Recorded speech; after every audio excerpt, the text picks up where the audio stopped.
Halo, Assalamualaikum warahmatullahi wabarakatuh. Baik, kali ini kita akan mencoba bersama-sama membuat database untuk konten server.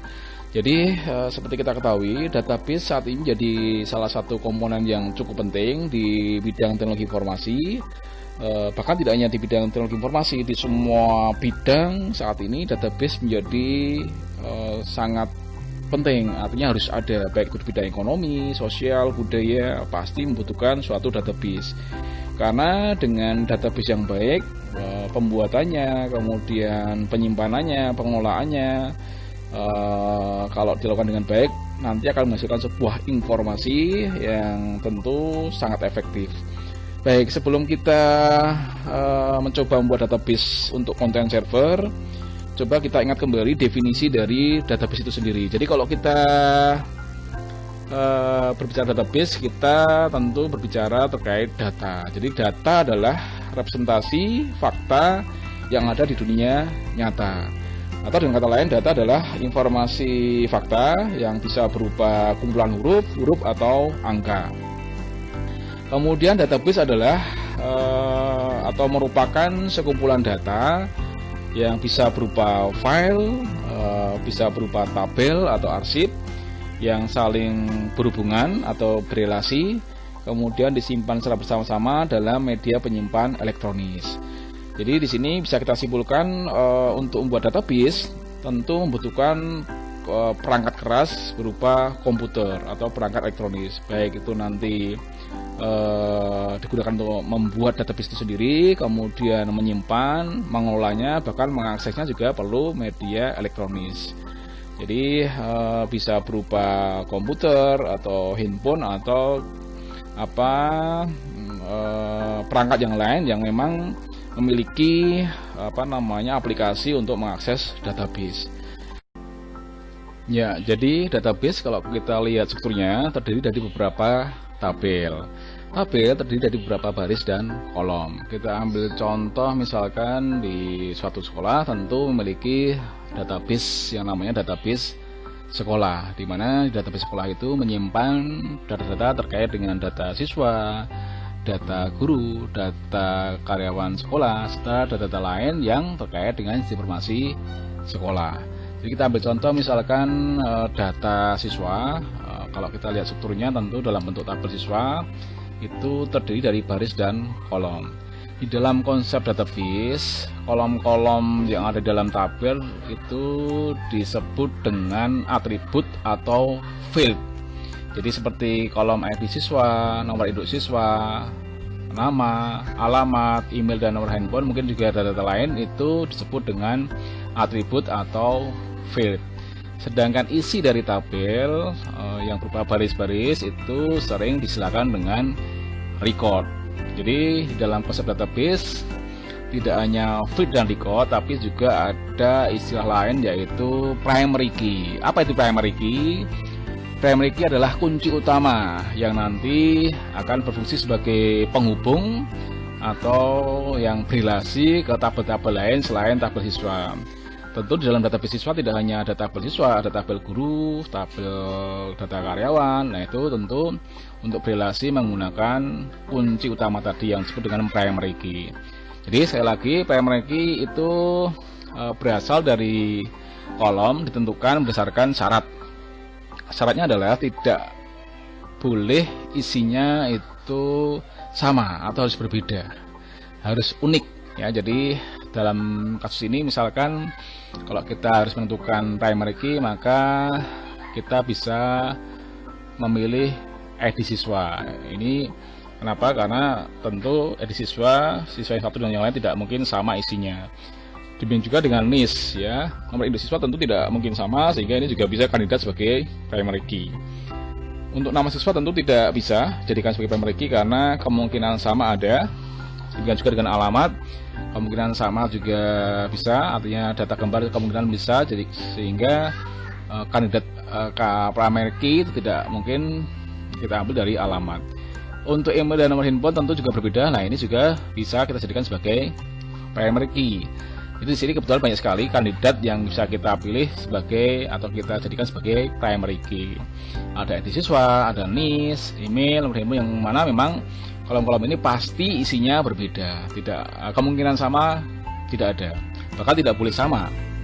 Sehingga itu adalah konsep dari kunci utama atau primary key. Jadi sekali lagi di dalam konsep database minimal ada feed, ada record, ada primary key. Saya kira itu gambaran sederhana tentang database.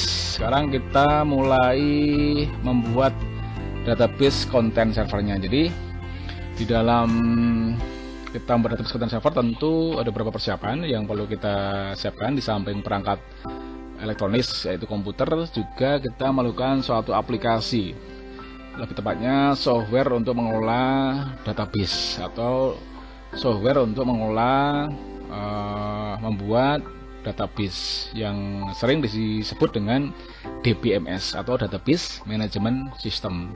Banyak sekali DBMS yang ada saat ini yang bisa kita gunakan untuk mengelola database. Ada Oracle, ada MySQL Server, ada PostgreSQL, ada MongoDB. Nah, kali ini kita akan menggunakan MySQL. Kemudian untuk DBMS-nya kita pilih aplikasi yaitu Exam.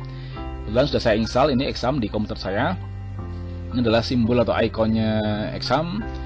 Tentu sebelum kita bisa menjalankan Exam, kita install dulu. Dan aplikasi ini termasuk aplikasi open source, ya tidak berbayar, dan bisa kita dapatkan dari situs resminya, yaitu di, kalau kita gunakan Google, download Exam ya, Exam itu ada di apachefriends.org. Jadi inilah situs yang menyediakan aplikasi Exam ya. Jadi silakan nanti di-download, tentunya disesuaikan dengan instruksi yang kita gunakan. Kebetulan Exam ini memang cukup kompatibilitasnya cukup tinggi ya. Di simbol X itu memang artinya X artinya bisa berjalan di semua platform, baik Windows, Linux, Macintosh, dan instruksi lain yang memang didukung oleh Exam. Jadi silakan di-download di sini, disesuaikan dengan instruksi yang kita gunakan. Nah, setelah di-download tentu kita install, dan dalam video tutorial kali ini tidak saya bahas instalasinya karena cukup mudah ya. Tinggal fisiknya next and next, sehingga tidak saya bahas. Nanti kita langsung bagaimana menggunakannya. Jadi setelah kita install, langkah selanjutnya adalah kita cek letak aplikasi yang sudah kita install ini, yang sudah kita pasang di komputer kita ini. Jadi kebetulan di komputer saya sudah saya install Exam. Untuk itu kita cek letak instalasinya. Biasanya memang di dalam instalasi Exam itu secara default dia akan terinstalasi, terpasang di direktori C ya, secara default. Kemudian di situ ada folder Exam. Kemudian di dalam folder Exam ada MySQL. Coba diperhatikan di situ direktorinya. Di direktori C, Exam, MySQL. Nah, di dalam MySQL ada direktori bin atau subdirektori bin. Nah, di dalam direktori bin itu ada aplikasi MySQL Exe yang nanti kita gunakan untuk mengakses atau membuat database. Nah, ini MySQL Exe. Ini kita nanti yang kita jalankan. Baik, sebelum kita jalankan tentu kita jalankan dulu ya Examnya. Ya, sebelum kita menjalankan MySQL, kita jalankan dulu Examnya dengan cara klik 2 kali. Lalu kita jalankan Examnya. Nah, nanti akan muncul semacam kontrol panel ya, atau cPanel di dalam aplikasi Exam ini. Nah, karena kita akan membuat database, tentu aplikasi MySQL-nya kita aktifkan dengan cara kita klik Start di sini. Kita klik Start sampai berwarna hijau yang menandakan kita bisa nanti mengakses database. Kemudian karena ini database-nya akan kita gunakan untuk content server, maka membutuhkan aplikasi web server. Ini ada Apache, kita aktifkan juga. Nah, jadi itu beberapa layanan yang perlu kita aktifkan dulu sebelum kita nanti membuat database untuk content server. Jadi MySQL maupun web servernya Apache sudah kita aktifkan. Saatnya kita coba login ke MySQL-nya atau MySQL-nya. Ya, saya minimize dulu. Untuk login kita bisa gunakan command prompt di Windows kita. Ya, kita kalau ke command prompt kita ketik cmd atau command prompt. Nah, di sini sesuai yang sudah kita cek tadi, letak aplikasi MySQL itu berada di direktori C. Maka untuk keluar dari user dan nama pengguna komputernya, kita bisa ketikkan change directory spasi backslash ya, dan kita enter. Nah, di sini baru kita manggil direktori letak di mana MySQL-nya berada, yaitu di command directory spasi exam ya, exam, enter. Nah, kita panggil lagi direktori setelahnya yaitu MySQL. Kemudian setelah itu ada subdirektori lagi yaitu bin. Nah, di dalam bin itulah letak sistem MySQL yang akan kita jalankan. Nah, untuk menjalankan MySQL tentu kita harus login dulu.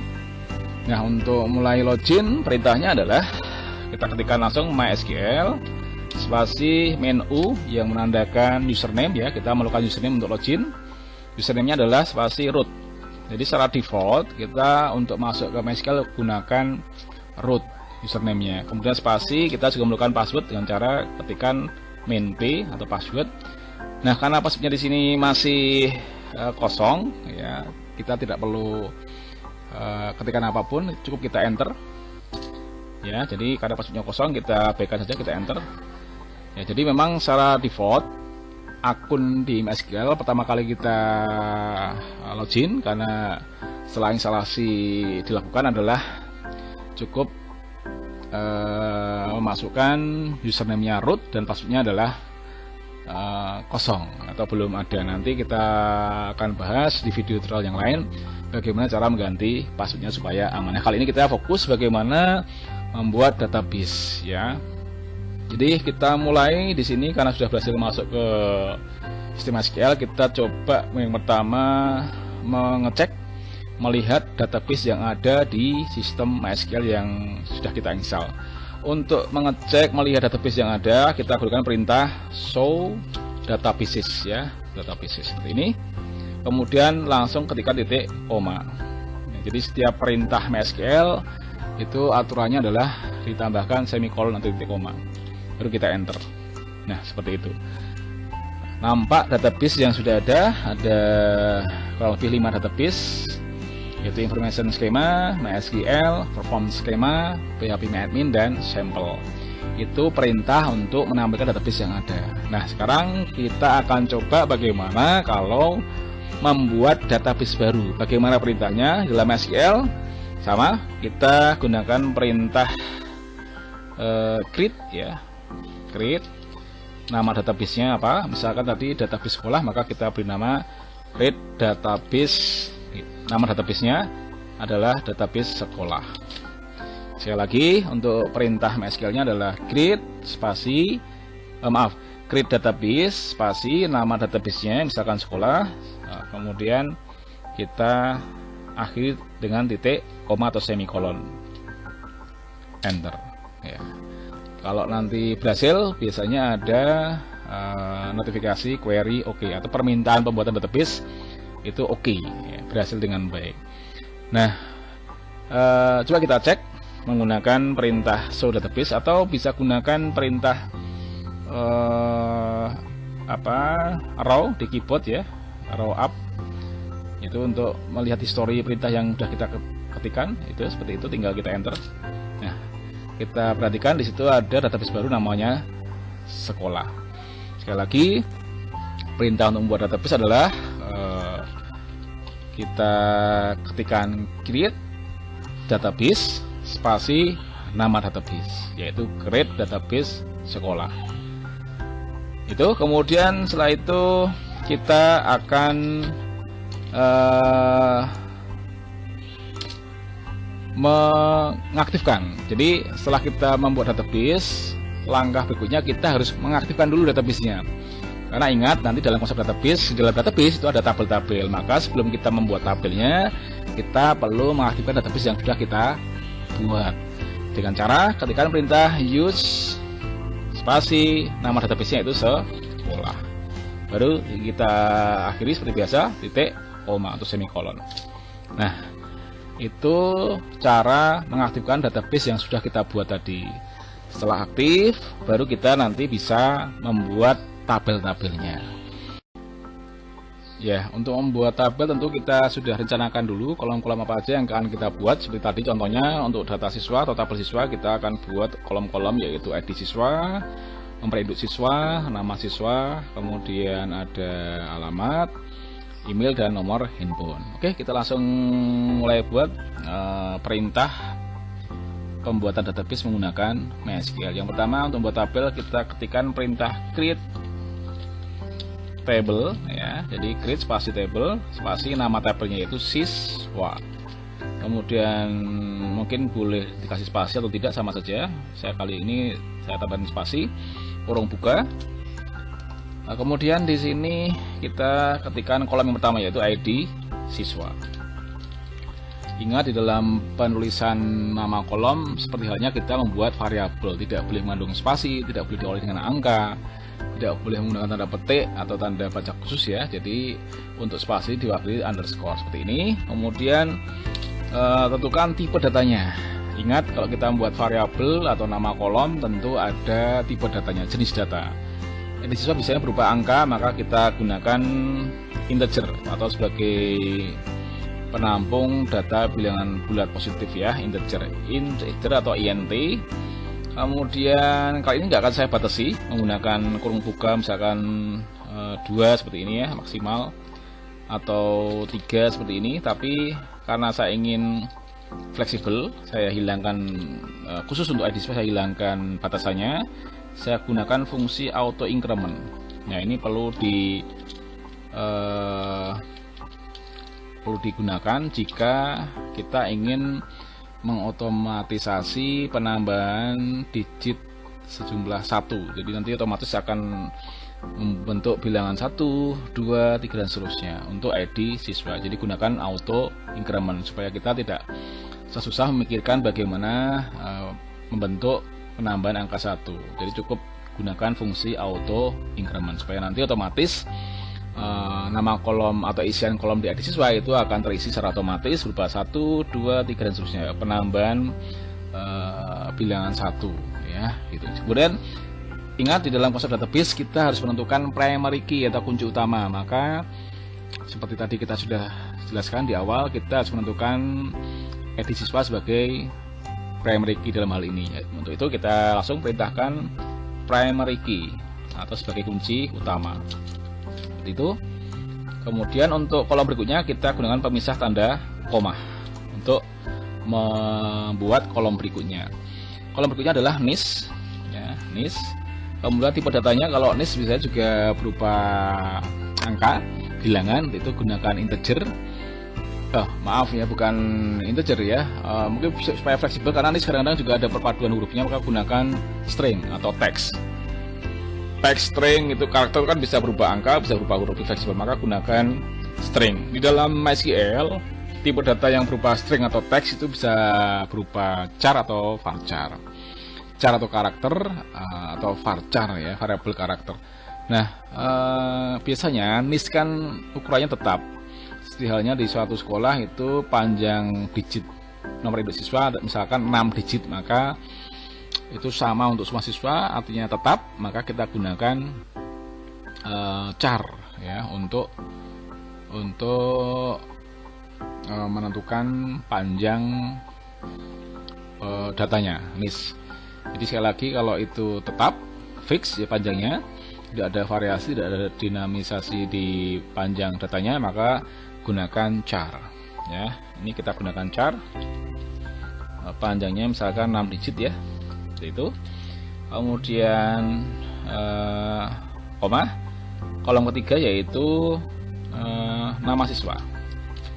Nama siswa ini berbeda, sama-sama jenis datanya adalah string, karakter atau teks, tapi tentu berbeda dengan NIS. Nama siswa itu sangat fleksibel panjang pendeknya. Ada nama yang panjang, nama pendek. Artinya apa? Kita perlu gunakan tipe data yang lebih fleksibel, yaitu varchar, ya. varchar. Jadi kelebihan varchar dibandingkan char adalah varchar bisa menampung tipe teks ya, tipe data berupa teks atau karakter yang lebih fleksibel.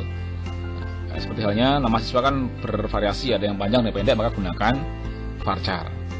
Kemudian jangan lupa setelah tipe datanya kita tentukan maksimal panjang datanya. Misalkan namanya kita batasi maksimal 30 karakter, maka kita ketikkan 30 untuk kurung tutup kemudian koma.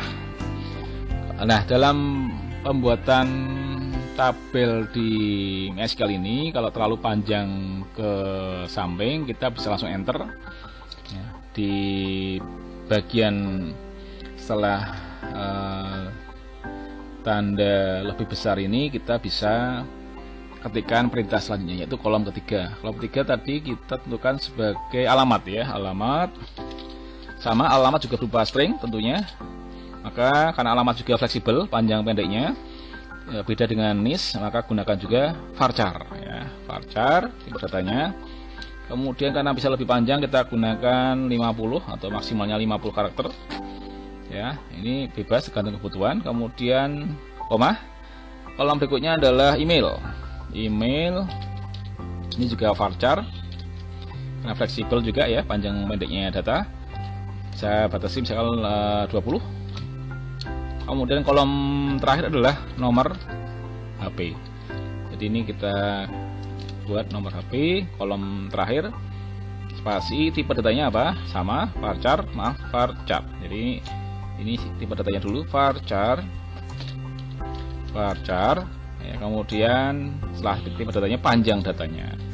Nomor HP misalkan 15 karakter ya, maksimal 15 digit ya, atau karakter. Kemudian untuk mengakhiri kita kurung tutup ya. Kemudian ingat di dalam perintah MySQL setiap perintah, setiap instruksi diakhiri tanda semikolon atau titik koma.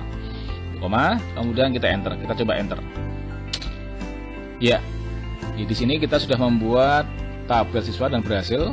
Indikator berhasil adalah ada notifikasi di bawah itu query oke atau permintaan pembuatan tabel oke. Nah, setelah tabel berhasil dibuat, kita bisa cek atau melihat tabel yang kita buat dengan perintah seperti tadi.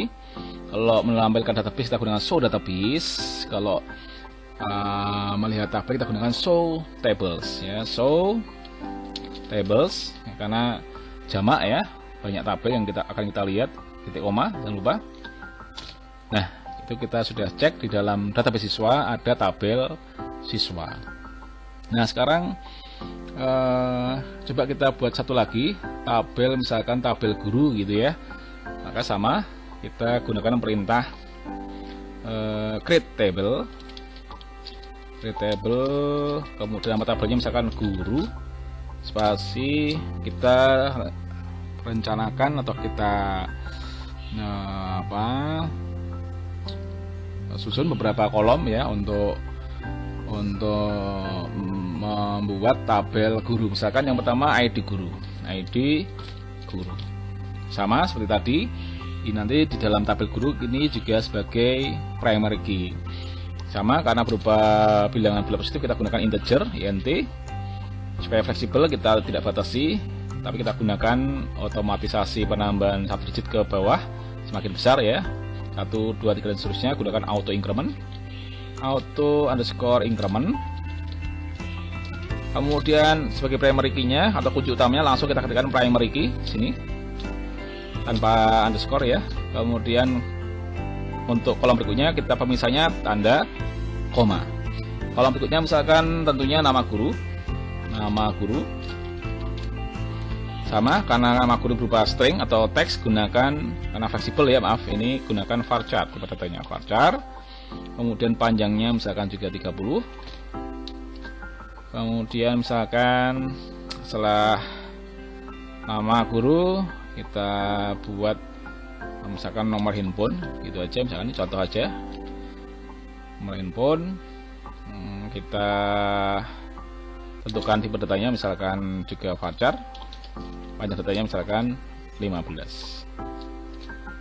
Contohnya seperti ini, kita buat simpel aja sebagai contoh pembuatan tabel berikutnya, itu tabel guru. Jadi kita nanti membuat 2 buah tabel dalam database sekolah. Ini contoh ya. Jadi tentunya jumlah kolom bisa sesuaikan dengan kebutuhan. Ini sekedar contoh saya buat hanya berupa 3 kolom, yaitu ID guru, nama guru, dan nomor handphone.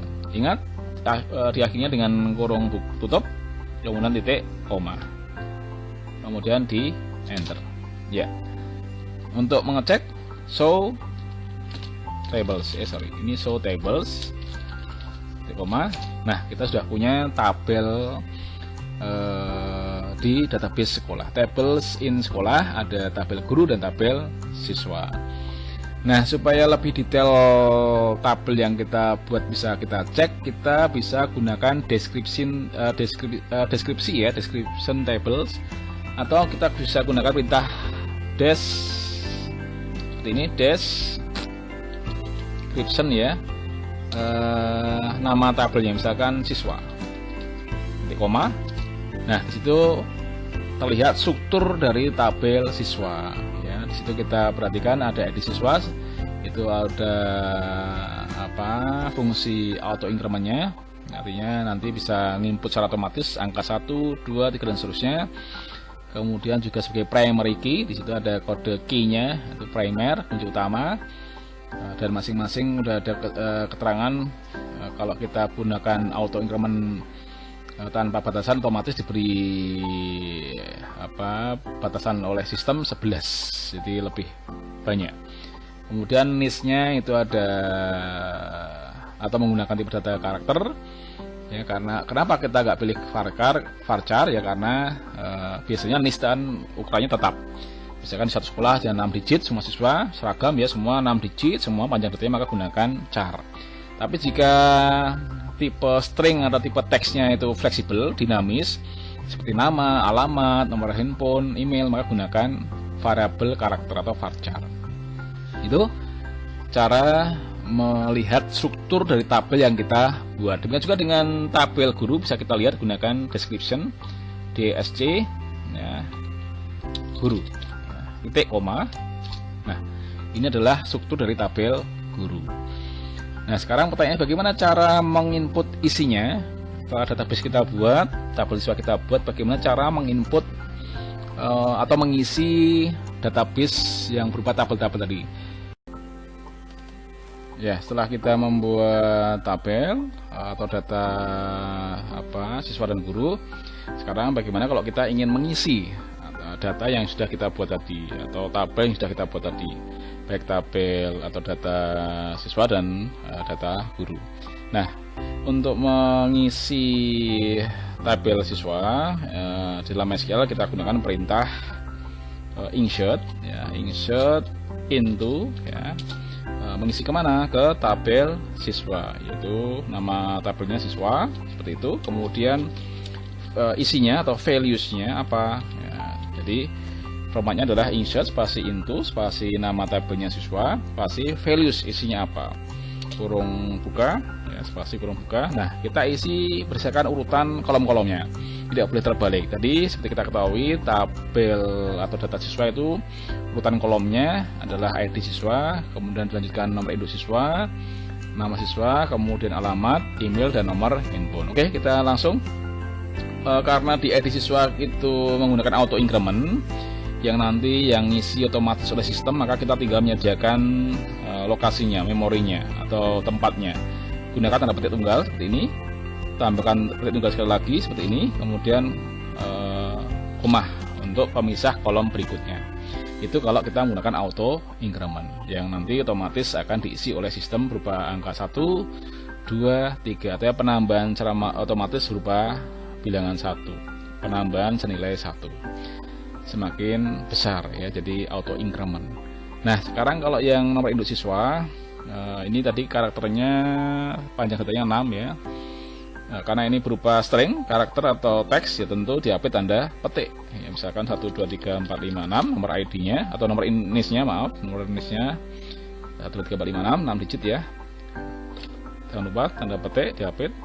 Kemudian kolom berikutnya adalah nama siswanya, misalkan sini karena juga string dapat tanda petik ya, misalkan namanya Wawan Suprapto, tanda petik. Kemudian berikutnya adalah alamat, karena juga string atau teks ya dia tanda petik, misalkan alamatnya Cilacap ya. Kemudian email juga tanda petik, karena dapat tanda petik karena dia menggunakan tipe data varchar ya. Misalkan wawan@gmail.com. Kemudian terakhir adalah nomor handphonenya, karena juga varchar berupa string diapit tanda petik, misalkan nomor HP-nya seperti ini. Oke, setelah selesai semua kolom kita input, kita tutup dengan kurung tutup titik koma. Coba kita enter ya, query oke, artinya permintaan input data sudah berhasil ya. Nah, untuk mengecek apakah benar inputan kita masuk ke tabel siswa, kita bisa gunakan perintah untuk menampilkan isi tabel dari siswa. Untuk menampilkannya kita gunakan perintah select ya. Kemudian kalau ini kolomnya banyak, ada 5 kolom, ingin tampilkan semua, maka gunakan simbol bintang untuk mewakili. Artinya semua kolom itu kita tampilkan, jadi gunakan simbol bintang untuk mewakili semua kolom. Spasi, select bintang, from, dari mana? Dari tabel siswa. Jadi nama tabelnya siswa, kemudian titik koma. Nah, seperti itu. Ini cara menampilkan semua kolom di tabel siswa. Jadi tampilkan semua kolom tanda bintang ya, kemudian dari tabel siswa. Enter. Ya, sudah muncul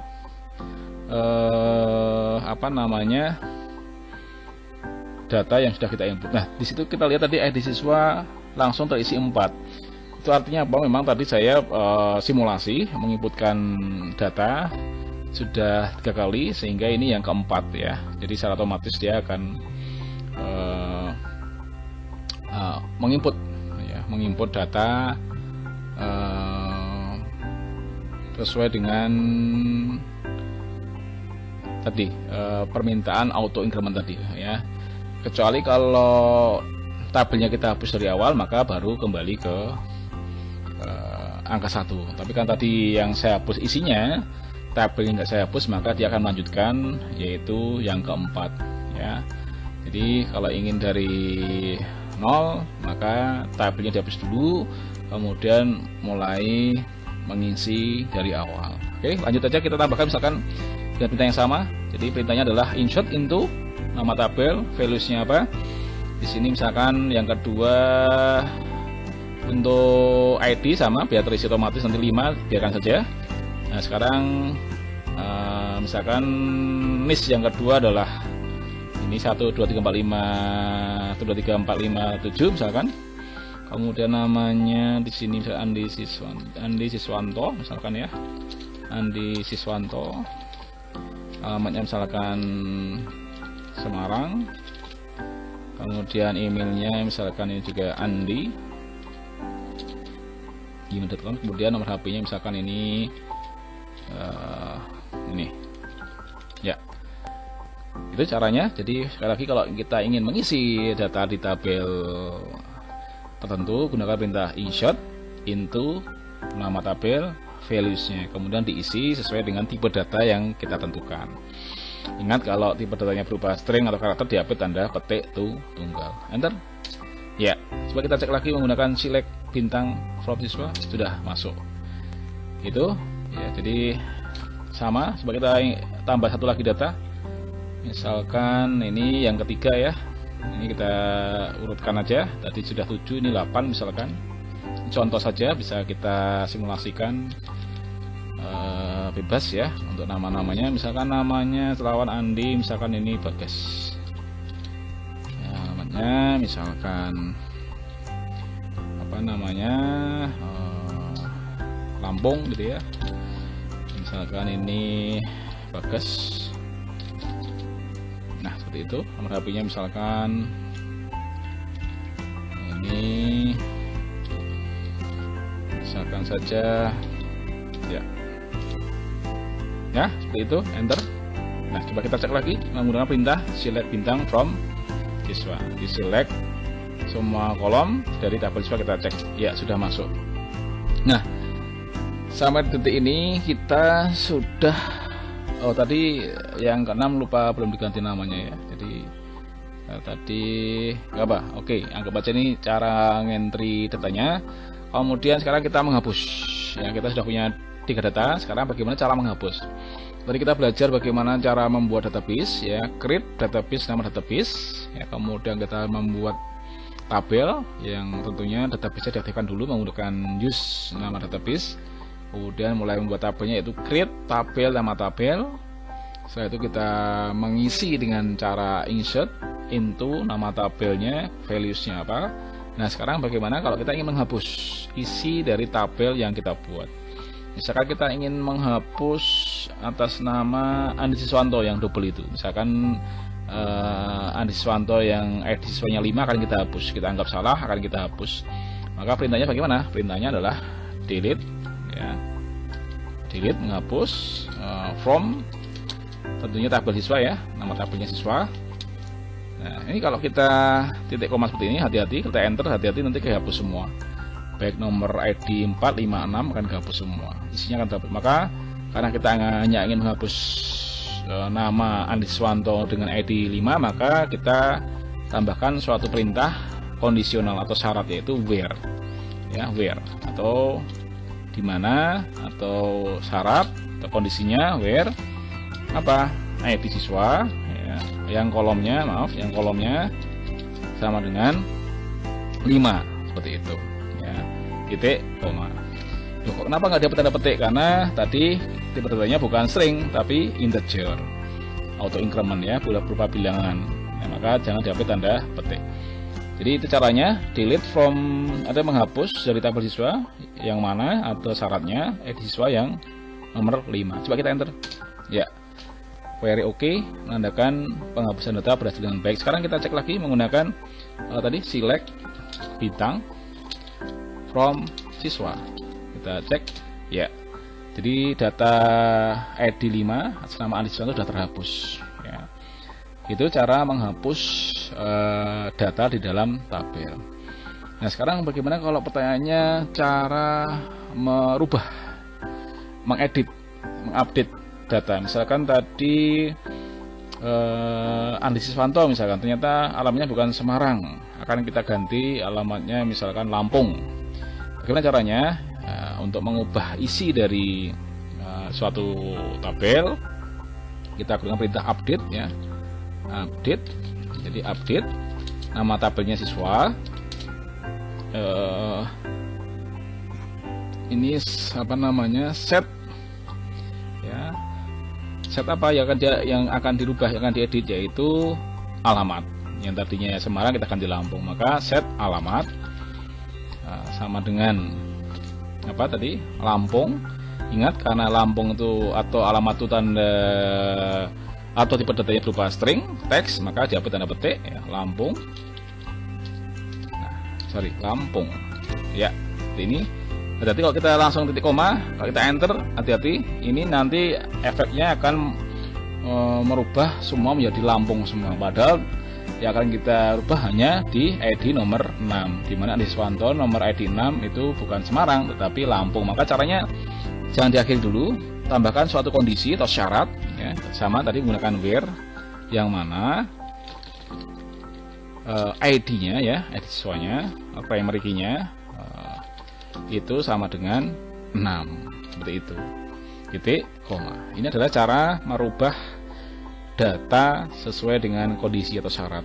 Artinya merubah data dengan ID nomor 6, ya, yang ada pada kolom alamat, ya, yang tadinya Semarang kita rubah, kita update menjadi Lampung bukan Semarang. Coba enter, ya, sudah. Coba kita cek menggunakan select lagi, select bintang from siswa, ya, sudah terubah menjadi Lampung. Nah, itu cara mengubah, mengedit atau mengupdate data dalam tabel siswa. Ya, jadi kita sudah belajar bagaimana cara membuat database, ya. Kemudian kita sudah belajar cara mengaktifkan database. Kemudian kita sudah belajar bagaimana cara membuat tabel. Kemudian kita juga sudah belajar bagaimana cara mengisi tabel. Kemudian menghapus, juga mengedit tabel. Jadi itu kurang lebih perintah-perintah yang ada pada MySQL dalam konteks dasar ya untuk pemula yang baru belajar. Baik, nanti di video tutorial berikutnya akan kita kembangkan bagaimana kalau kita merubah password MySQL-nya, kemudian bagaimana kita merubah struktur database-nya, dan perintah-perintah lain yang masih banyak lagi yang perlu kita pelajari. Saya kira itu dulu terkait dengan pengantar atau dasar awal belajar membuat database untuk konten server. Sampai ketemu di lain kesempatan. Terima kasih.